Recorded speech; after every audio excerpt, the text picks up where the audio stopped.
सदाशिवसमारम्भां शङ्कराचार्यमध्यमाम् अस्मदाचार्यपर्यन्तां वन्दे गुरुपरम्पराम्.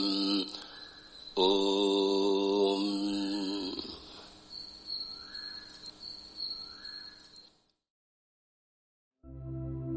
So this I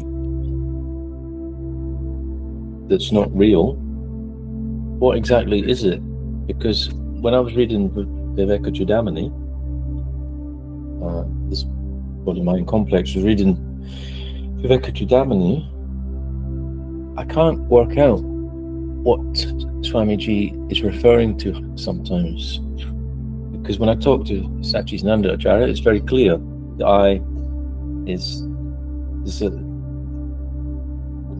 the I is a thought. It's a false thought. I.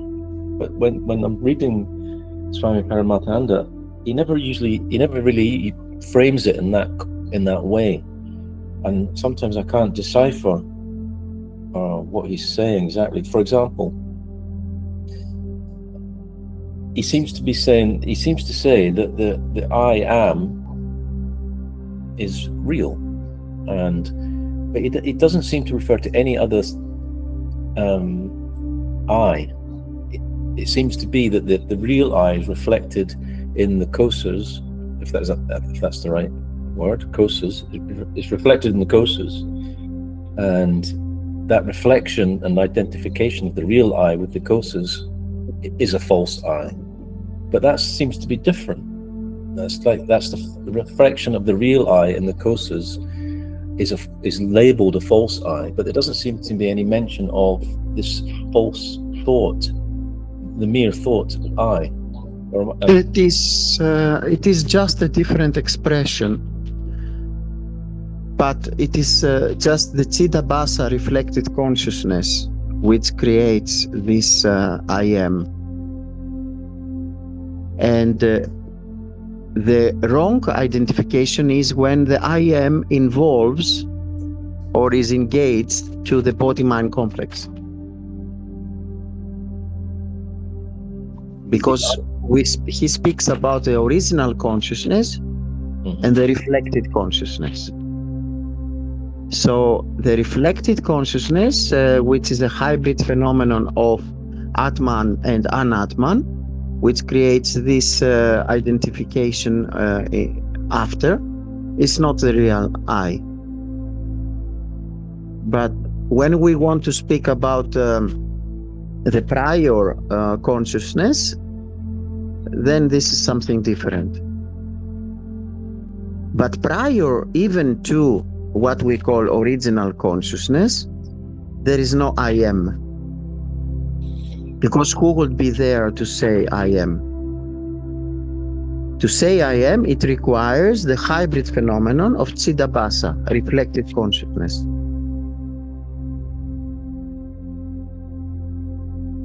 So there are different kinds of expressions, but actually it is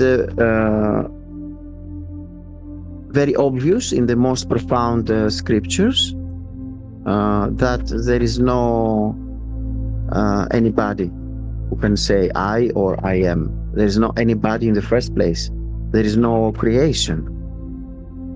This is called Advaita Vedanta, the rejection of creation, which you can find in Mandukya Upanishad and Mandukya Karika, which is the Bhasyam, the commentaries of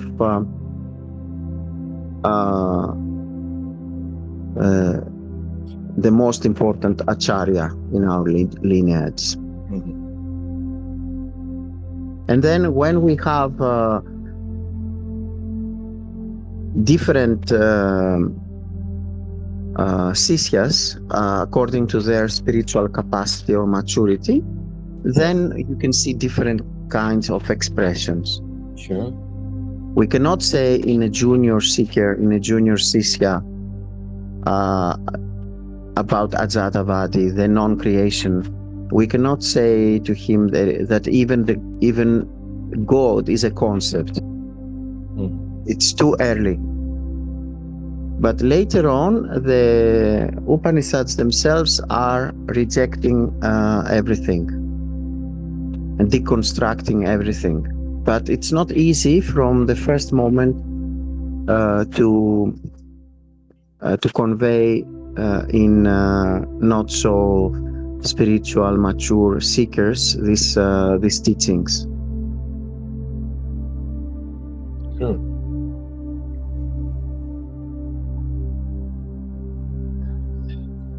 So the I am is the. What does that refer to exactly? Is it not? Does it not refer to consciousness existence rather than the small little I person? It is the standpoint that makes the difference. From the standpoint of the body-mind complex, it is wrong. It is a false view of reality. Because you believe that you are a tiny human being. And you say, I am. And when you say I am, you mean I am this separate individual entity among billions of other entities, human entities, as a part in this apparent universe. And that's the thought. That is the thought, and that is, of course, very wrong. But from the standpoint of what we call original consciousness, you cannot say that I am is totally non-existent, because it is a combination of Atman and Anatman. So the truth is that we must reject the false part, Anatman, and we must keep the true part, so to speak. But again, it's a matter of expression. So another expression is that if somebody will ask you, creation is existent or non-existent, then the proper answer is that from the standpoint of Brahman, we can say it is existent. Because the part, so to speak, in inverted commas, is existent of Brahman. Because everything is Brahman. The substratum is existent. What appears and disappears is non-existent. Yeah. And then again, all this, if you want to make a bigger leap, prior to somebody who wants to think and conceptualize about existence and non-existence, there is no such thing as existence or non-existence.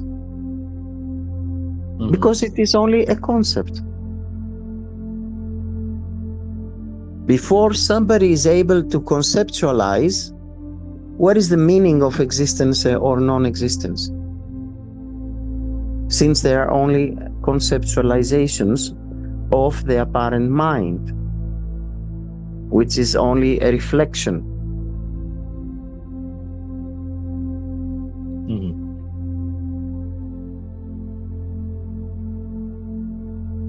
But always the key is the standpoint. From the standpoint of the dreamer, the dream is real. From the standpoint of the waker in the morning, the dream was not real. Then for the bigger dream, when there is a jnani, the bigger dream does not appear real anymore. The dream of life in general. So always the key in Advaita Vedanta is to identify which is the standpoint that you want to convey the teachings, or you want to perceive the teachings, or you want to grasp the teachings.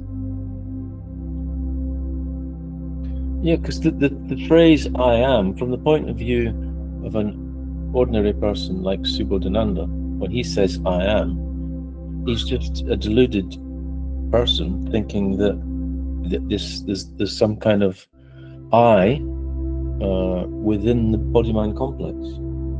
But which is an error, because it is only a mechanism which identifies the existence or beingness with a limited being.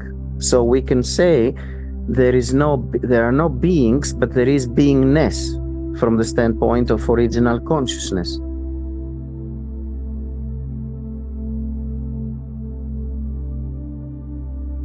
So when Subodhananda says "I am," and just he relates to this body-mind complex, it's just his interpretation of how to say it, because the I am beyond the body-mind complex is valid to a certain degree, but the I am, when it's limited to the body-mind complex, is false. Exactly. But Very nice put it.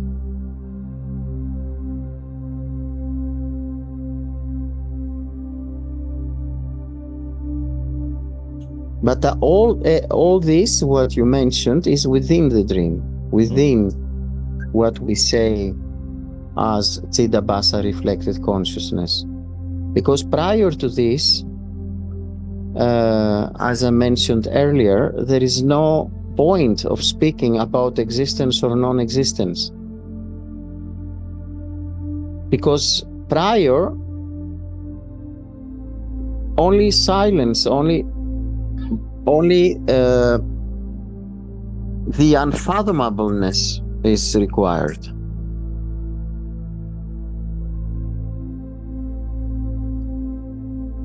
The moment we are in conceptualization, we are within the dream. Even if it sounds very profound teaching, it is the profound teaching is just within the dream.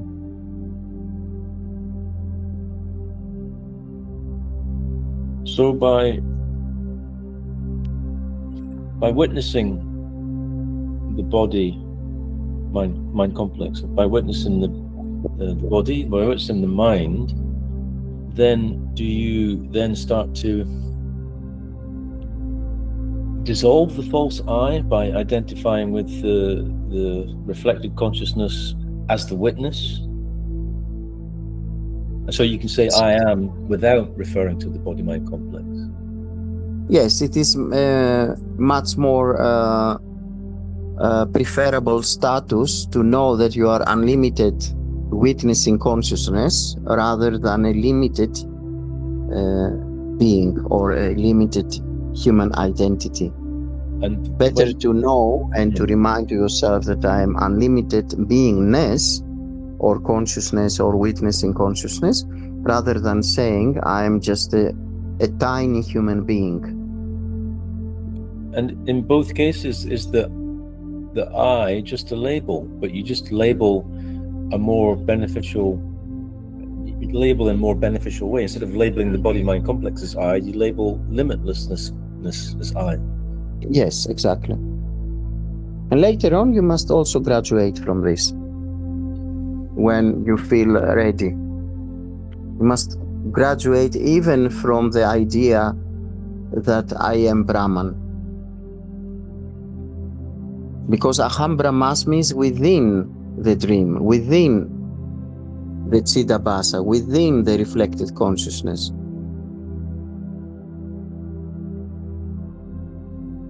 It is just much more preferred state to say Aham Brahmasmi, rather than declaring all the time I'm such a limited being, a human being, or any kind of apparent being. So when Subodhananda labels his body-mind complex as I, he then subsequently thinks that this I is real and separate from everything else. And this idea of separation will bring only suffering and all negative emotions. And it appears that this separate I is like inherently existent, isn't it? It seems like that. The mind thinks of it in that way. The mind thinks of it. And wants to maintain that. And wants to maintain the separation. But the separation can bring only suffering and all negative emotions.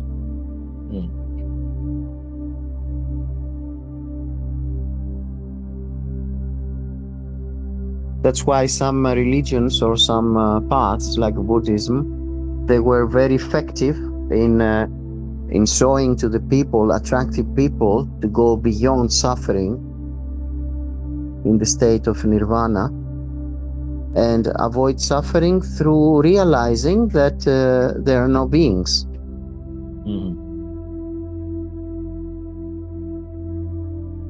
But there are more profound leaps to take. And of course, it's very practical and very beautiful to help those who believe that they are apparent beings in suffering. It is much better to give them a teaching of avoiding this false belief, even if it is just a kindergarten belief. Because these people will feel relief and will feel a kind of liberation. But the true liberation appears only when there is the full teaching of the Upanishads, when you can grasp all the profound teachings of Advaita Vedanta. Even Advaita, not just Vedanta, because Vedanta also have an interpretation of dualism. There are schools which are believing in dualistic Vedanta or semi-dualistic, like Visista Advaita. So you can imagine the difficulty when even in Vedanta there are so many interpretations. And it is really sad that people still believe that they can study Vedanta alone. Or they can grasp alone the profound teachings of Advaita Vedanta in particular. No way. When it is completely abstract and completely amazingly difficult to grasp these teachings without the help of a guru who himself was a Sishya in a Guru Parampara, in a Guru lineage. Still, it is very, very, very difficult.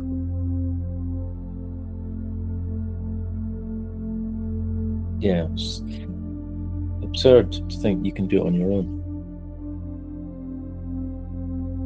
Or it is even more sad when people are just buying books and they go to retreats or they buy workshops and webinars and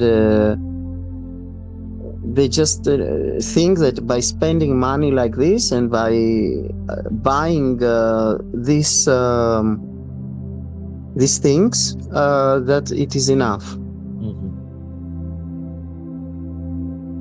The very concept that you need to spend your money or to buy these teachings somehow through these fake sources is by itself a huge disaster. When in reality you don't need to spend even 1 cent, and you just need to find a pure guru.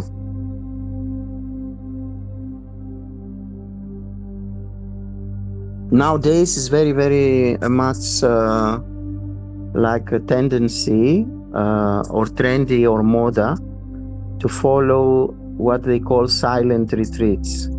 People are just buying these retreats and they just go there and try to stay in silence. But this is completely a vicious circle. Yeah. Because by staying in silence, you will not acquire knowledge. Knowledge is a prerequisite in order after to deconstruct even the knowledge. Mm-hmm. So we start from ignorance, and we want to use the recipe of knowledge, jnana yoga, Advaita Vedanta, Upanishads, Mahavakyams, and Upadesa of Mahavakyams through a competent guru from a qualified guru Parampara. And then you can, of course, go beyond knowledge itself, but not prematurely. It's just like you use a thorn to remove a thorn from your foot. After, you don't keep the thorn in your pocket, you just throw it away. Yeah. So the teaching and jnana yoga itself is extremely important and useful and indispensable, together with a guru parampara and a guru and the dharmic lifestyle, and doing Śravaṇam, Mananam, Nididhyāsanam. But after, upon having the permanent recognition and conviction that there is only that and I'm that, then you don't need any more of this. You just keep the devotion part. You just continue to offer your gratitude and your devotion to the Guru Parampara and the scriptures. But actually, you don't need any more to do anything at all. Yeah. From the part of jnana yoga.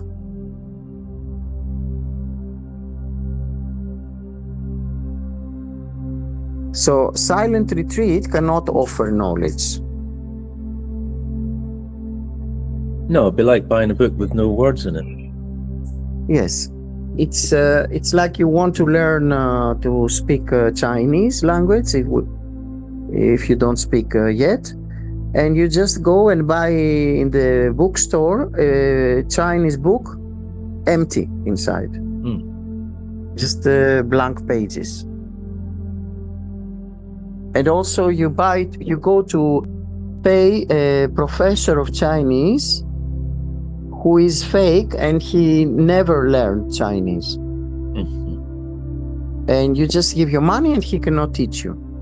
This is relevant to the fake gurus of our era, where they're just selling things which are not appropriate for self-realization, just for themselves to become rich, to accumulate wealth, and to just continue in their kama and artha, purusartha, their goals of life.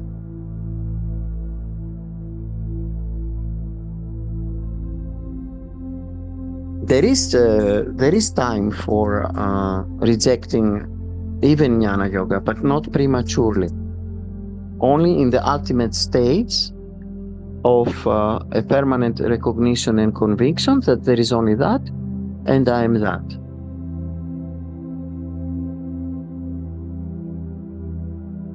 Then you can reject jnana yoga, you can reject the Guru Parampara, you can reject your Guru, but you must continue offering your devotion to the Guru Parampara and the Guru and the scriptures, even if you know that it is within the dream, all this.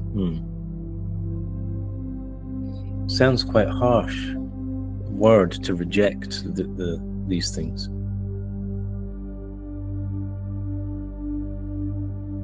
Sounds like it is harsh, it is very tough, but there is time even for this. Advaita Vedanta and our tradition also gives this, but in a later stage, in the most ultimate later stage.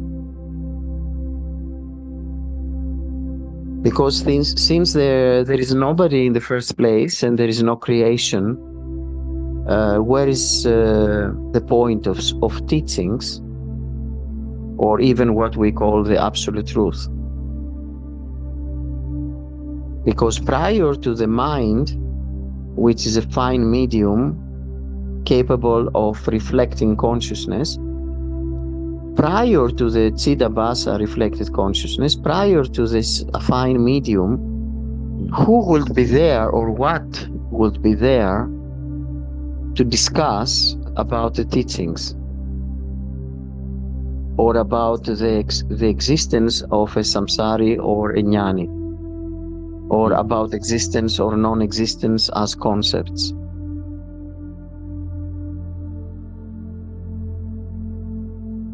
Mm-hmm.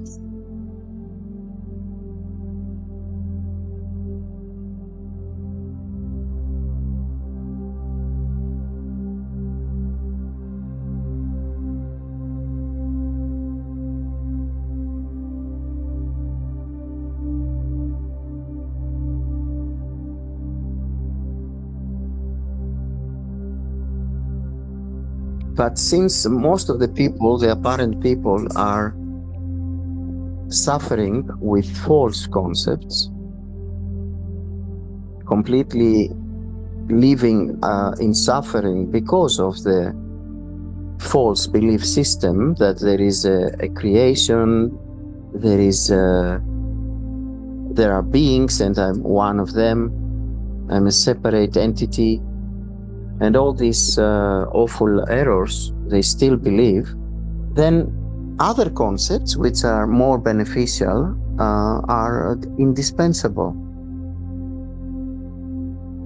Until you're able, in a very mature spiritual state, until you are able to deconstruct even the most profound concepts.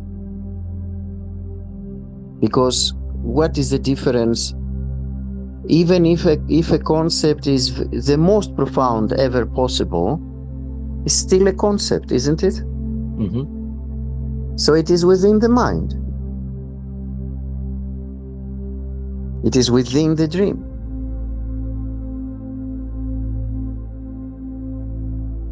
So one day, so to speak, it has to be deconstructed as well as something that you are hanging on it.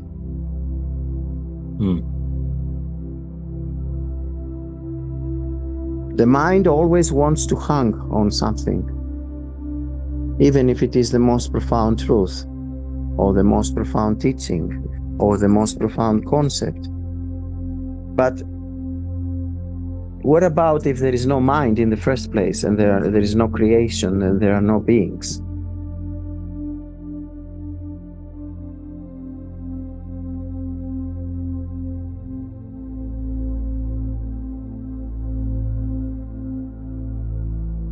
Sounds a little bit boring. Yes, from the standpoint of the mind, everything is boring after some time. But that doesn't mean that this is a problem.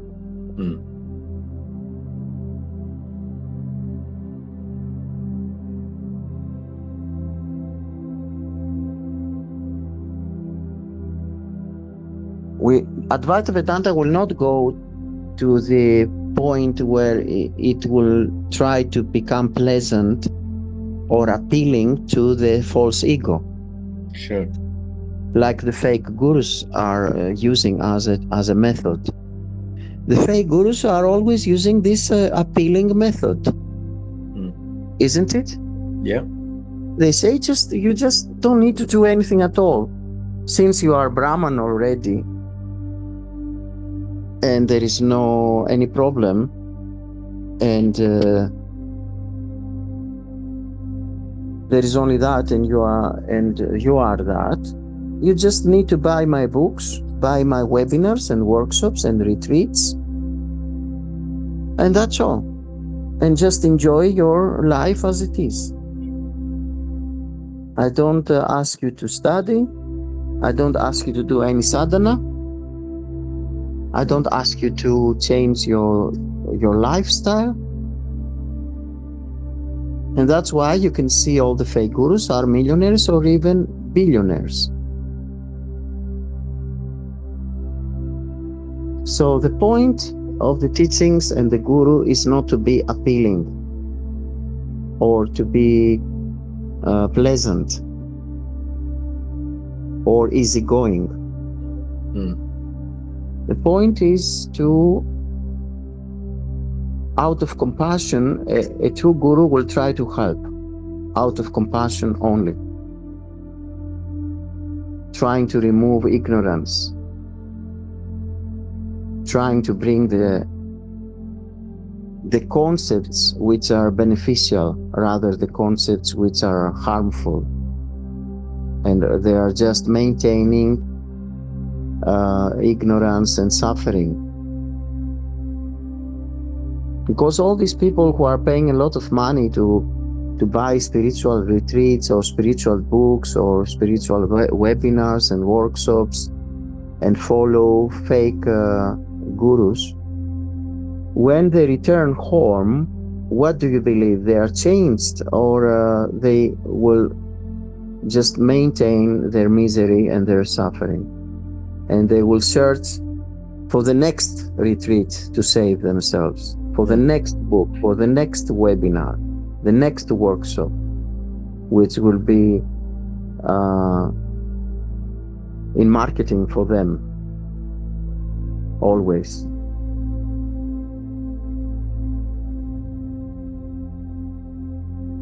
There may be some kind of relief or some kind of small short period of feeling nice after a retreat or after studying a so-called spiritual book or attending a spiritual webinar. And I mean, of course, all those which are paid, not pure ones. But after this short period of nice impact, perhaps, then they will return, these people, in their ignorance, and their usual suffering and usual false belief system.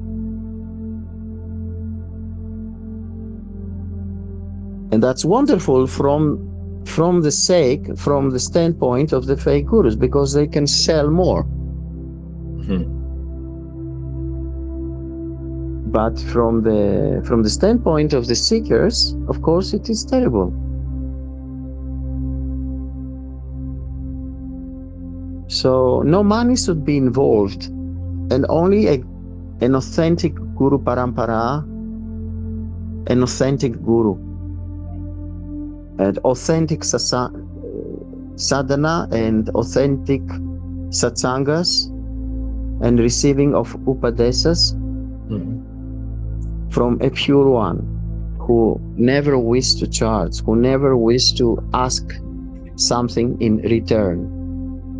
I just want to be in service, just want to uplift humanity and help as many as possible. All the rest is just spiritual industry, spiritual entertainment.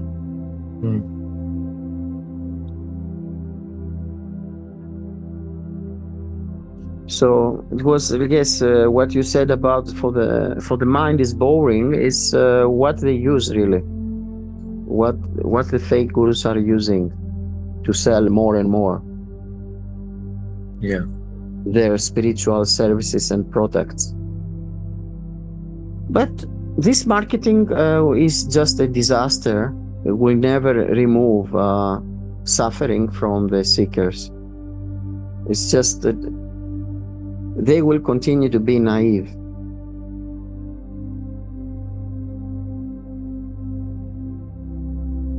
Yeah, it's just like taking a drug. It's like It is toxic situation, a toxic situation where you are dependent on a fake guru buying his spiritual products and services. which will never finish. New ones will be in the market, in the spiritual industry to buy.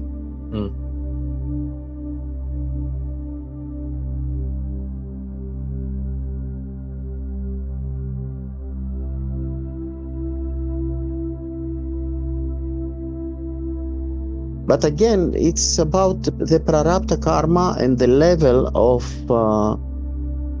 these poor sishyas, these poor seekers, who are not really mature of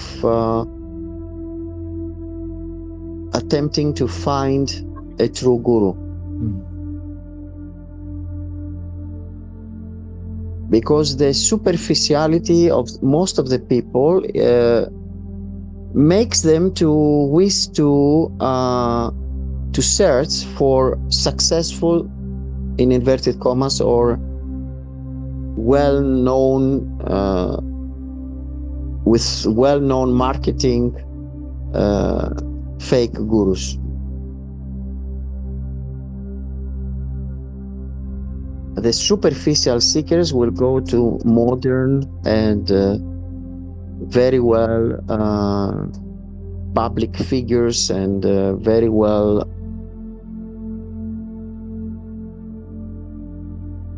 personalities, which are somehow like VIPs, spiritual VIPs, we could call them. Whereupon they feel even fantastic. Oh, my guru is this one who is millionaire or billionaire and who is all over the planet. He is very well known. So they will even feel proud that their guru is one of the most popular, with millions of followers. They will feel proud and they will feel fantastic, and their ego will remain always in misery and in ignorance. Unfortunately, it's like that. It's like that, and the law of karma will continue, and suffering upon suffering will bring them one day, after maybe 100 lifetimes, in the holy feet of a true guru. Yeah, I've seen it myself with the Muji people, and they idolize him. They probably, a mind of faith is a nice feeling, but it goes too far, and it becomes like hero worship, cult of personality, where also they think they just have to be around this person and they'll be liberated. Just hanging around is enough. And after, there's no teaching, there's no study, of course, and there's no systematic Śravaṇam, Mananam, Nididhyāsanam, etc. And I don't even think there's a moral structure. But some of my friends who were there for many years, after, I don't know, 4 or 5 years at least, maybe longer, then I remember speaking to them, and them saying, "Oh yeah, we're gonna listen to a satsang tonight and take some drugs." And I'm like, what? Well, it's what we call let's have some nice gatherings. A lot of so-called shamanic gatherings are like that, where they use mushrooms and a lot of substances of any kind, and then they do what they call ecstatic dancing, and all this they consider as spiritual sadhana somehow. It is completely absurd to mix true spiritual practice with all kinds of spiritual entertainment, I call it.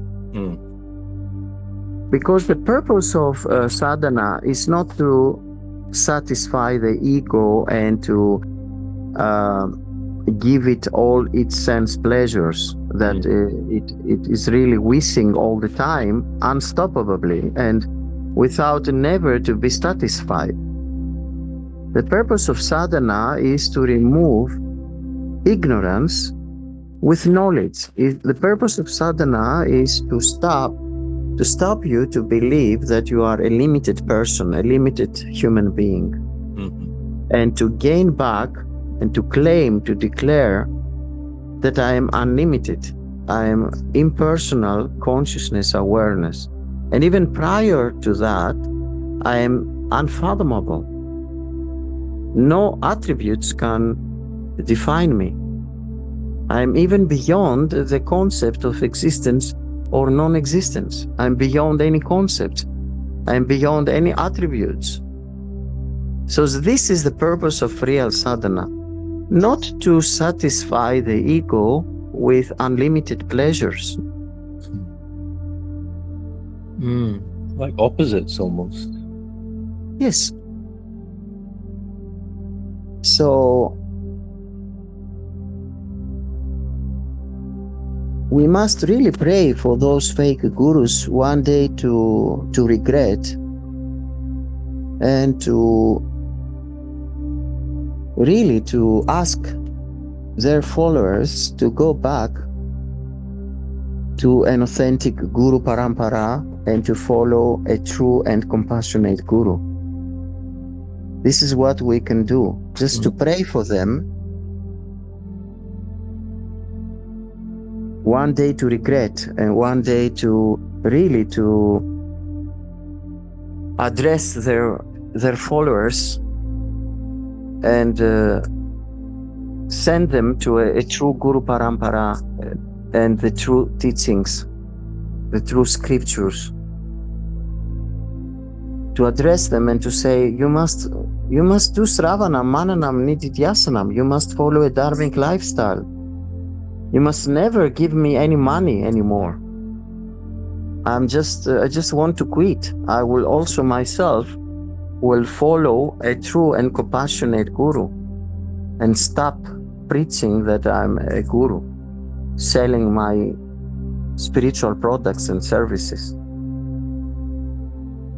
The only thing we can do is just to pray for these fake people and fake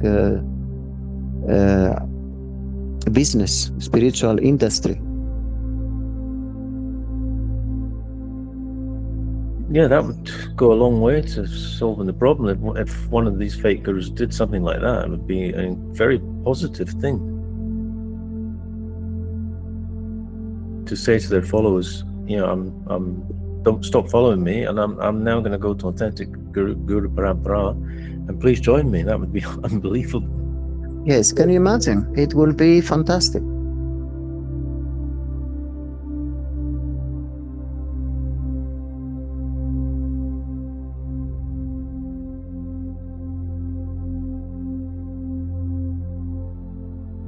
This body-mind complex called Sacchidananda Acharya also know that without the Guru Parampara, without the precious Puja Swami Paramarthananda and the precious Arsa Vidya Gurukulam and the precious Sringeri Math tradition and the precious Jagat Guru of Sringeri will not be able to teach anything at all. Will be just an ignorant who will just say nonsense. So if this body-mind complex has the ability to share something true according to the scriptures, it is because of the grace of the gurus, because of the grace of the Guru Parampara. Otherwise, it would be impossible. I bow down to my gurus, and I feel gratitude, and I'm just hoping to be able to share even a sparkle of their light, of their spiritual fire. I would be very happy if I can share even a sparkle of this.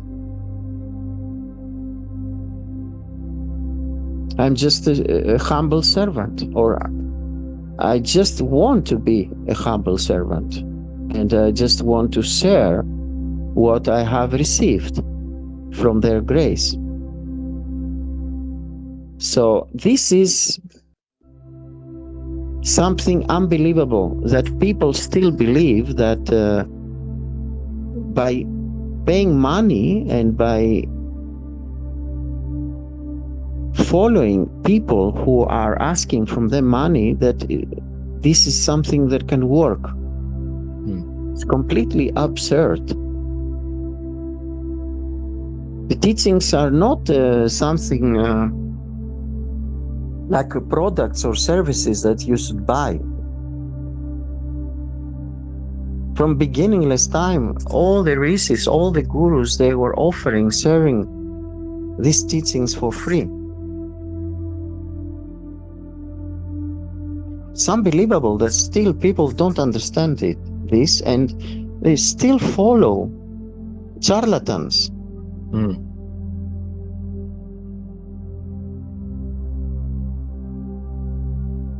Yeah, it's not a difficult concept that the teachings have always been free. It's not something that's difficult to understand. It's maybe not known that well, but the idea that they've always been free and that an authentic guru will always offer them for free is doesn't require great intellect to grasp that. Still, the majority of the masses, they cannot consider that.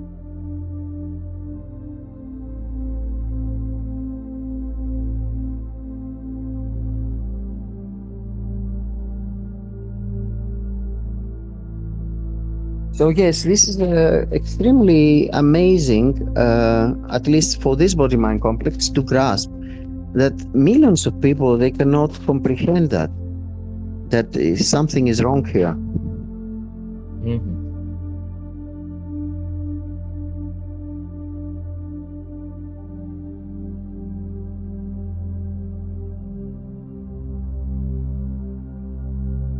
I remember when this body-mind complex remembers when he was about 20 years old, 21 years old, and he saw the Theravadan Buddhist community in Scotland, I think, advertising for their classes, and it was free. And this body-mind complex, anyway, thought, I thought they must be authentic because they're not charging. But most people don't think like that. Most people think the opposite, especially nowadays. I mean, that was 35 years ago, whenever it was. Especially nowadays, as you've said many times, they appreciate things only when there's a value on them, and the higher the value, the higher the price or the product, the more they value it. A lot of the time. Yes, somehow in the subconscious mind of the masses, a guru who is not rich or not well known, or not having many sishyas, many followers, should not be important, should not be able to offer something valuable. When in reality it is the opposite.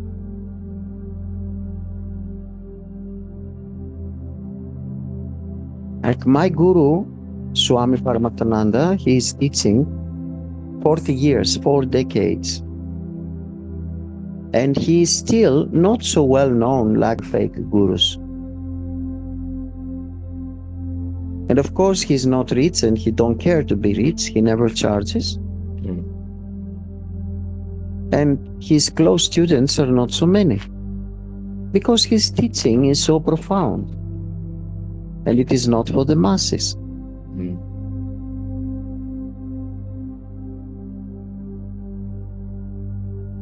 And you see others who are having millions of followers. They're millionaires or billionaires. And they're just selling teachings which it's anyway were never their own teachings, and at the same time even very, very simple even practices which you can find in even elementary spiritual books of the past or scriptures. Like there is one who is selling Sabhavi Mudra, for example, which is a practice that you can find in Hatha Yoga Pradipika, which is just a Hatha Yoga scripture. And a fake guru has the, how to call it, the demonic behavior to sell it as it is something that you can sell. Yeah, but how do you must have quite a low level of consciousness to sell something that's been offered for millennia for free, and unless, what would you say? No, I'm doing it. I'm collecting money for the benefit of others that I'm going to use to give them food or free. I'm going to buy. I don't know. I'm using the money for some good cause. I don't know. Yes, this is what they use as an excuse always. But we have legitimate spiritual teachers who were able somehow to collect funds and do the same through donations. Yeah. Yeah. So in our noble vision, we also wish to offer free food and free teachings, and we will do so maybe in not so big numbers, but at the same time, to do this we need donations. So that's why we accept donations, but that doesn't mean that this has something to do with charging. It is different to say, please help our noble vision if you wish, from your heart with the donation, and different to charge. Yeah, one's by choice and one's not by choice. Yes, and also in the scriptures it is mentioned that when there is a Guru Dakshina, it is called, it is legitimate. You give an offering to the Guru or to the Guru Parampara, or you give Guru Dakshina for a noble purpose. But it should be always not a particular amount of money, and can be a donation of everything. It can be that you clean the ashram, or you clean the temple, or you bring some fruits to the Guru. Or you do a seva, a spiritual offering for uplifting the society. It can be that you post some teachings of your Guru in social media, your Guru Dakshina, your Guru offering.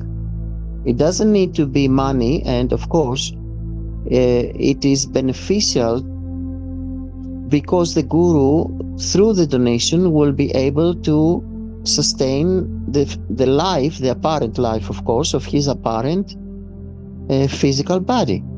And if he is not a sannyasin guru, but he is a grihasta guru, and he already has dependents as a family, or wife and children, then you help the Guru to focus on sharing the teachings in a much bigger scale. Yeah. And so on and so forth. So in the scriptures already it is legitimate to use Guru Dakshina as a method to support the Guru, and also if the Guru is a grihasta, his family. So if the gurus who are selling things, they use the excuse of we attract this money, or we charge this money because we have some noble purposes, this is fake, and this is just a very demonic excuse, because they could use, as per the scriptures, the method of donations. It is that simple. Yeah.